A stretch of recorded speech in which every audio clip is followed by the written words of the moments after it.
அனைவருக்கும் வணக்கம். என் பேர் எம் முத்திகா. தேவக்கோட்டை சேர்மன் மாணிக்க. வாசகம் நடுநிலைப்பள்ளி 7ஆம் வகுப்பு படிக்கிறேன். முதலமைச்சரின் காலை உணவு திட்டம், பசித்தோருக்கு உணவளிக்கும் திட்டம் 15 செப்டம்பர் 2022 ஆதிமூலம் மாநகராட்சி தொடக்கப்பள்ளி மதுரையில் தொடங்கப்பட்டது.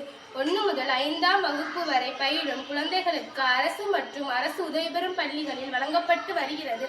இதன் நோக்கம் குழந்தைகள் பசியின்றி பள்ளி செல்வது, ஊட்டச்சத்து நிலைமையை மேம்படுத்துவது, பள்ளிகளில் வருகையை அதிகரிப்பது, கற்றல் திறனை அதிகரிப்பது, வேலைக்கு செல்லும் தாய்மார்களின் சுமையை குறைப்பது.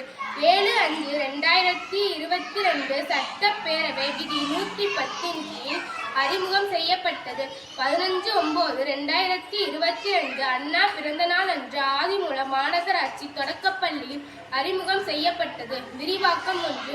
25/8/2023 அனைத்து அரசு பள்ளிகளுக்கும் நாகப்பட்டினம் திருக்குவளை.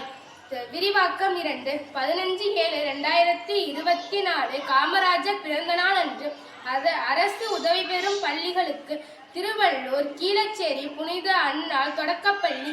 பிப்ரவரி 2025 நிலவரப்படி பயனாளிகள் 34,984. அரசு மற்றும் அரசு உதவி பெறும் பள்ளிகளில் 17.53 லட்சம் மாணவ மாணவியர்.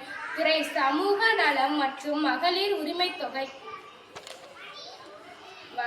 வழங்கப்படும் உணவு வகைகள்: திங்கள் முதல் வியாழன் வரை உப்மா வகை, செவ்வாய் வெள்ளி கிச்சடி வகை, புதன் பொங்கல் வகை. அனைத்து நாட்களிலும் காய்கறி சாம்பார். பள்ளிகளில் வருகை அதிகரிப்பு, தாமத வருகையின்மை குறைத்தல், வகுப்பு விளையாட்டு நடவடிக்கைகளை அதிக ஈடுபடுவது. நன்றி, வணக்கம்.